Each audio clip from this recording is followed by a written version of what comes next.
8월 8일 셀트리온 방송을 시작하겠습니다. 자, 국내 증시는 소강 상태예요. 미국 증시는 상승을 했고요. 아시아 증시와 유럽 증시 약보합 또는 하락, 약간은 혼재세를 보이고 있는데요. 시장이 전반적으로 눈치를 살짝씩 보고 있는 것 같습니다. 먼저 국내 증시는 0.16 하락, 코스피가 코스닥은 0.65 하락하였습니다. 해외 증시를 보게 되면요. 간밤 미국 증시는 나스닥이 0.61, 다우가 1.16, S&P가 0.5% 상승으로 끝났어요. 미국 증시는 굉장히 강하죠. 니케이는 0.38 강보합, 상해는 0.25 하락, 항생은 1.93 하락하였습니다. 제가 끊임없이 전 세계 증시를 보여드렸지만 중국 증시, 중화권 증시를 제외하고는 대부분 빠르게 달려왔어요. 국내 증시는 미국과 유럽 대비해서 상승폭은 약하지만 그래도 반등폭이 있었습니다. 현재 눈치를 보고 있는 상황이고요. 현지 시간으로 영국, 프랑스, 독일은 약보합권에서 움직이고 있습니다. 조금씩 혼조세를 보인다는 것이지요. 그러다가 끊임없이 언급드렸죠? 강하게 반등이 나왔습니다. 증시가 말입니다. 상장이 사실 2022년도 말부터 2023년도 시장이 굉장히 뷰가 안 좋았었잖아요. 끊임없이 상승장이 예상이 된다. 그리고 지금처럼 반등이 나와 있는 상황에서도 실물경제 펀더멘탈은 그다지 좋지 못합니다. 그래서 많이 시황관이 혼조되고 있죠. 떨어질 수 있다, 올라갈 수 있다. 일관되게 언급드립니다. 달려나갈 확률이 높다. 다만 흔들거리면서. 연준에서도 연준 이사들이 나와서 물가가 상승하는 폭이 다시 나오면 금리 인상, 인플레를 좌시하지 않을 거야. 그리고 근원 물가가 이게 다시 올라가고 있네? 환율도 뛰네? 이러면서 헷갈리는 이슈들이 많이 나오고 있습니다. 거듭 언급드리지만 하반기 상승장, 내년 초 기준점일 것 같아요. 그 부분에서 금융시장이 안정되면서 상승으로 나갈 확률이 무척 높다고 생각합니다. 제가 가장 위험하게 보는 건 언제냐면 우리는 이미 한국에서 2차전지 사태를 보면서 느꼈을 거예요. 모두가 예스 할 때. 그때는 포모라고 하죠. 뭐 위험도 보이지 않습니다. 다 달려듭니다. 그쵸? 미디어도 딱 그걸 조장을 해요. 그럴 때가 진짜 위험한 시그널인데 아직 그 시기는 도래하지 않았습니다. 제가 바라보고 있는 건 그때이고요. 그 안에 셀트리온은 3사 합병과 대형 M&A와 여러 가지 실적 성장 기반 아래서 모멘텀이 이어지지 않을까 그런 생각을 해봅니다. 그리고 국내 증시도 자금이 갈 데가 없어요. 2차 전지가 오늘 일부 섹터들은 또 상승이 나왔는데 그동안 낙폭이 과대했기 때문에 기술적으로 반등 나오면서 이제 한 타임 쉬는 겁니다. 명실상부하게 2차 전지는 개인들의 자금을 다 빨아먹고 피해자는 오직 개인이었습니다. 바뀌지 않는 본질이에요. 어쨌든 국내 증시에서는 반도체도 상승이 좀 나왔고요. 일부 조선업과 자동차, 실적이 돌아나가는 그런 섹터들로 자금이 흘러나왔습니다. 그럼 제약바이오의 실적이 돌아나간다는 시그널이 나온다면 그쪽으로 자금이 올 확률이 무척 높습니다.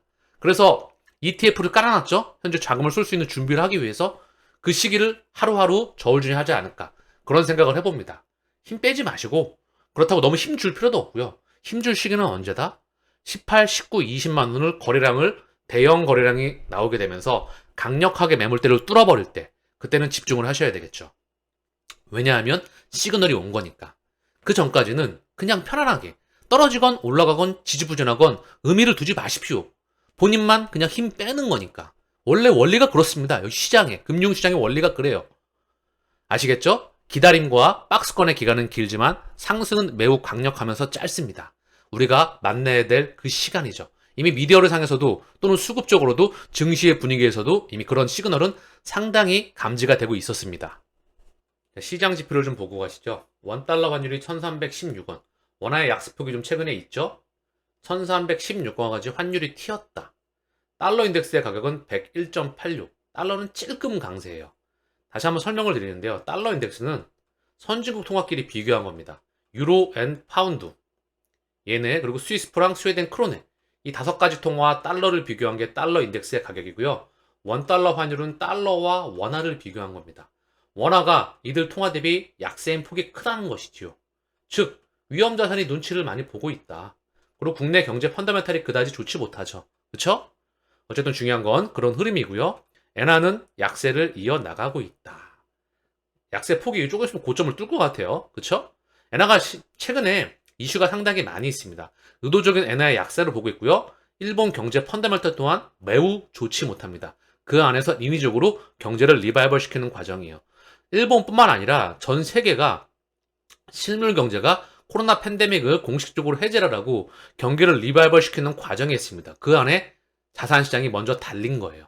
그리고 미디어를 통해서 끊임없이 헷갈리는 뉴스를 던져댑니다. 그리고 결국 끌어올렸죠. 지금 끌어올린 건 개인이 아닙니다. 국내 2차 전지를 제외하고 그거는 포모였죠. 그쵸? 그들은 다 털었습니다. 어쨌든 그런 흐름이고요. 국제유가는 81.94달러. 자, 국제유가가 좀 튀었어요. 감산 이슈가 있죠? 그쵸? 얘도 좀 떨어져야죠. 요걸로 또 시장을 통제할까요? 굉장히 헷갈리게 만든다는 겁니다. 어쨌든 국내 시가총액 상단 한번 잠깐 보고 가겠습니다. LG에너솔루션, 포스코홀딩스 2.14, 6.42. 그동안 낙폭에 가했기 때문에 기술적으로 반등이 나오는 거다. 그리고 SK하이닉스와 삼성전자도 1.31, 2.7. 그동안 상승분 차익 실현 물량이 나오고 있는 중이고요. 네이버도 4.90. 실적이 좋았었는데 그 차익 실현 물량이 좀 나오고 있습니다. 셀트리온은 오늘 약보합이었었어요. 0.67. 얘가 14위까지 밀렸습니다. 그쵸? 좀 올라가야 되겠죠. 그쵸? 그러면서 국내 증시 또한 방향성이 없어요. 수급이 일정하지가 않습니다. 그동안 3년 가까이 쉬었던 제약 바이오 섹터로 들어올 수 있는 시기를 그들이 정하겠죠. 증시의 섹터에 자금이 갈 데가 그다지 많지가 않습니다. 자, 그리고 오늘 셀트리온은 0.67, 헬스케어는 0.74 약보합권, 제약은 2.29 하락 마감하였습니다. 자, 약업신문에서 지금 스페셜 리포트, 신약개발 유망 바이오 기업 시리즈, 제약바이오, 강국을 향한 끝없는 열정과 무한한 도전의 현장. 자, 그 회사 소개로 셀트리온을 언급하고 있습니다. 최초에서 최고 바이오헬스 선도기업으로 발돋움한다. 셀트리온은 아시죠? 처음부터 세계 시장을 목표로 해서 만들어진 회사입니다. 처음부터 바이오시밀러, 그리고 CMO, 그리고 그 전에 사실 백신 개발, 그 이슈까지 있었죠. 송도의 부지, 송도 1호 기업이 셀트리온입니다.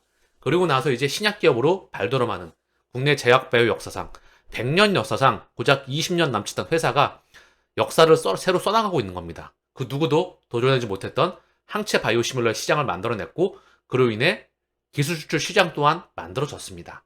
그리고 이제 이미 대기업으로 발돋움했고요. 시가총액은요. 제가 봤을 때는 10배 기준점이에요. 그것도 아주 큰 시간 동안. 다만 지금 주가가 많이 빠져있기 때문에 아마 올해 하반기부터 내년 초 그때 강력한 상승 또한 예상이 된다고 저는 보고 있습니다. 중요한 건 큰 그림에서는 이미 시가총액은 대기업이 되었기 때문에 예전만큼의 파괴력을 보이긴 어려워요. 큰 그림에서 제가 10배 기준 언급을 드렸죠. 10년 기준, 다만 올해하고 내년도 그 기준점에서 워낙 주가가 싸져있기 때문에 강력한 반등을 한번 기대해본다. 그렇게 정리할 수가 있겠지요. 제 기준에서는 안전자산이다. 끊임없이 언급을 드렸죠. 자, 보시면 램시마군 유럽시장 점유율 확대, 유플라이마 미국 시장 진출, 후속 파이프라인 개발 순항이다. 그러면서 쭉 보시면 우리가 투자하고 있는 이유가 나옵니다. 램시마 SC 유럽에서 이미 직판으로 확장해 나가고 있고요. 얘가 미국에서 신약으로 허가를 받습니다. 2038년까지 앞으로 15년간 이 시장을 독점하게 돼요. 레미케이드 시장을 말입니다. 그리고 휴미라와 엠보럴 시장에 침투가 가능하면서 TNF-알파 억제제 시장에 선점이 가능한 그런 독보적인 국보급 신약입니다. 우리가 흔들릴 이유가 단 하나도 없어요. 사실 램시마 SC 하나만 보고도요. 장기 동행 가능합니다. 그런데 우리는 여기에 유플라이마 얘가 이제 고농도 그리고 직판으로 미국 시장을 뚫기 시작합니다. 이거 하나 시장 규모가 그것도 미국 시장 하나만 대한민국 전체 시장과 맞먹는 규모라는 거죠. 대한민국 시장은 정말 작다는 걸 알고 계시죠? 미국 시장이 전 세계 의약품 시장의 50% 이상이다. 더불어서 휴미라는 전 세계 아직까지 세계 1위의 의약품 시장 규모이기 때문에 물론 얘가 이제 바이오시밀러가 나오기 때문에 파이가 좀 쪼그라들 수가 있겠죠. 그 첫 번째 선봉대에 얘가 쓸 것으로 생각을 합니다. 충분히 기대감도 나올 수가 있어요. 가장 중요한 건 실적이겠지만 첫 번째 바이오시밀러 대표 주자였던 램시마, 허주마, 트록시마 기존 3마에 베그잘마가 더해지죠. 직판 얘도 미국을 베그잘마를 시작으로 직판으로 확장해 나가고 있습니다. 자, 그리고 스텔라라, 졸레어, 아일리아, 프롤레어, 악템나 하나하나가 블록버스터이죠. 요것 또한 진출을 합니다. 그쵸? 요거에 대한 기대감은 우리는 단 하나도 반영되지 않았어요. 대부분 임상 3상에 들어가서 허가 신청을 하고 제품화를 앞으로 1년, 2년, 3년 요 기준점에서 출시를 앞두고 있죠. 물론 셀트리온은 이걸 반영해서 이미 대기업 반열에 들어가 있습니다. 그래도 불구하고 앞으로 성장성이 매출액 2조에서 3조, 올해 3조죠? 3조 기준점입니다. 성장폭이 그래도 줄어들었다가 프로테이지가 조금은 나오는 해입니다. 본격적인 건 2024년도, 2025년도예요. 다시 한번 숫자가 미친 듯이 찍어댈 겁니다. 그 안에 주가는 더 반등이 크게 나올 확률이 높겠지요. 그리고 중요한 건 주가가 워낙에 싸기 때문에 다시 한번 언급드립니다. 10년 기준 10배입니다. 10년 기준. 요거보다 좀 클 수도 있고 조금 그 근방일 수도 있고. 그러나 올해는 너무 싸져 있기 때문에 강력한 반등을 기대해 본다는 것이죠. 대형주에서. 아시겠죠? 유럽 최대 제약 바이오 행사에 셀트리온이 참여합니다. 10월 24일에서 26일 스페인 바르셀로나에서 열리는 세계 제약산업 전시회 월드와이드 2023에 전시회 치로 이름을 올렸습니다. 국내에서 SK팜테코, 롯데바이오, 삼바가 참여를 합니다. 셀트리온은 작년에 단독 부스를 차렸었죠. 그래서 유럽에서 직판 체제를 본격적으로 가동을 시작했고요. 마케팅에 대한 필요성뿐만 아니라 여기에 참여해서 또한 긍정적인 소식이 나오기를 기대해 봅니다. 셀트리온의 공매도 누적 잔고를 좀 살펴볼게요. 아직 6시가 되지 않았기 때문에 어제 기준으로 279만 주입니다. 찔끔 줄었죠? 한 180만 주 대비해서는 대략 한 100만 주 가까이 들어있어요. 190만 주 대비해서는 한 90만 주. 다시 한번 100만 주 가까이 들었다가 줄어들 것으로 예상이 됩니다. 그 가운데 주가는 많이 박박 기었죠. 대차잔고와 공매도 누적 잔고가 다시 한번 흐름이 그래요. 줄어들다가 여기서 살짝 튀어서 다시 줄어들 가운데에 있겠죠. 이미 수급은 이미 전환점이 미리 보이고 있습니다. 개인의 매집 비중이 줄어들고 개인 창구를 통한 외국인과 기관 창구에 플러스 프로테지가 늘어납니다. 이러면 셀트리온은 주가가 상승했어요. 그쵸? 각 종목마다 흐름이 다르긴 한데 셀트리온은 그런 특징을 보입니다. 일반적인 흐름이기도 하죠. 어쨌든 중요한 건 셀트리온 오늘 공매도 매매 비중은 5.25, 거래량은 26만 8천 주, 오늘 0.67 약보합, 헬스케어는 공매도 매매 비중 11.42, 거래량은 48만 4천 주, 오늘 0.74 약보합, 셀트리온 제약은 공매도 매매 비중 13.36, 거래량은 25만 8천 주, 오늘 2.29 하락 마감하였습니다. 자, 오늘 셀트리온의 호가창을 보겠습니다. 오늘 또한 신한이 출격을 해 있네요. 대단하죠? 여러분들 제 방송 하루도 안 빼주고 보시는 분들은 이 칸을 거의 하루도 안 빼주고 보셨을 것으로 사료가 됩니다. 그쵸? 가격을 통제하고 있는 듯한 그런 생각이 좀 드는데요. 뭐 제 개인적인 생각입니다. 골드만삭스를 창구를 통해서 장중에 좀 들어왔었다. 자, 어쨌든 장중에 셀트리온 외국계 창구의 흐름을 보면은요, 골드만삭스 창구를 통해서 지속적으로 들어오고 있는 모습입니다. 골드만을 통해 오늘 좀 들어왔다. 뭐 중요하진 않아요. 거래량이 그다지 많지 않기 때문에 오늘 거래량이 26만 8천 주이기 때문에 수급의 큰 분석은 의미가 없습니다. 창고에서만 보는 거고요. 그렇기 때문에 수급과 공매도 매매 비중, 이 비중을 간단하게만 볼 필요가 있겠죠. 이미 에코프로 BM의 수급 분석을 통해서 외국계 창구가 미친 듯이 매집을 하고 개인 창구가 미친 듯이 매도를 했었을 때 과연 그 주가의 흐름을 보면서 우리는 다시 한번 바라봤습니다. 아, 이럴 수도 있구나. 그렇기 때문에 수급은 지금 참고만 합니다. 셀트리온 오늘 삼형제 수급을 좀 보겠습니다. 기간 33,800주, 그리고 외국인과 개인 창구를 통해서 13,000주, 외국인은 19,000주. 그런데 바로 개인 창구가 10만 주까지 줄어들었어요. 그쵸?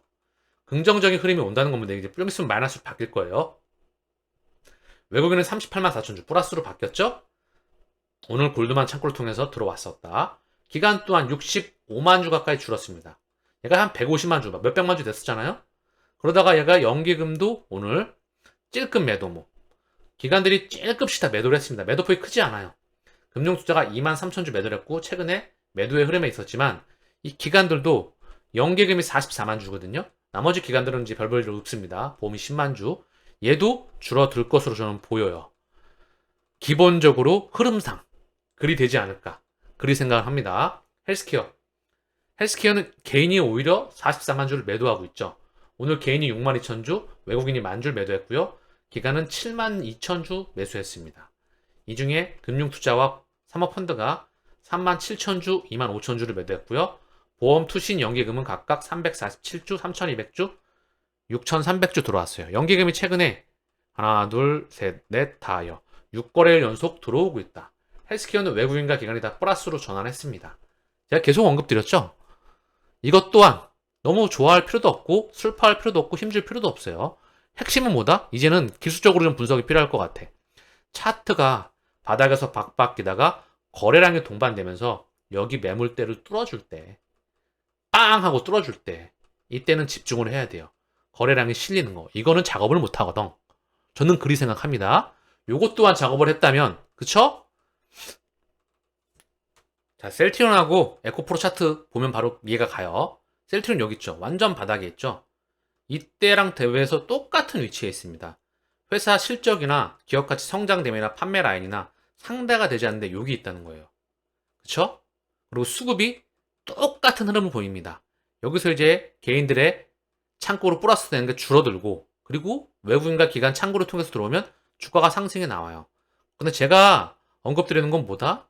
여기를, 요 라인을 20만원 살짝 아래죠? 거래량이 동반되면서 뚫어줄 때 간단합니다. 셀트리온 차트는 너무 간단해요. 힘을 줘야 될 때가 언제다? 답이 나옵니다. 얘는 볼까요? 요 1번 라인 거래량이 동반되면서 이동평균선을 뚫어버려야 되겠죠? 그 다음 2번 라인은 여기입니다. 한 발에 갈 수 있어요. 3번 라인은 여기이죠. 여기 거래량을 뚫어줄 때 그때 힘을 줘야 된다는 겁니다. 이에 대비해서 에코프로 BM은 어땠죠? 에코프로 BM을 잠깐 볼까요? 에코프로 BM. 자, 보이시죠? 이때 외국인 창구를 통해서 매수가 들어오고, 그렇죠? 이때도. 그리고 개인 창구를 통해서 매도가 들어오고, 참 독특한 화면이었다는 거죠. 일봉으로 보겠습니다. 한 번에 더 잘 보이니까.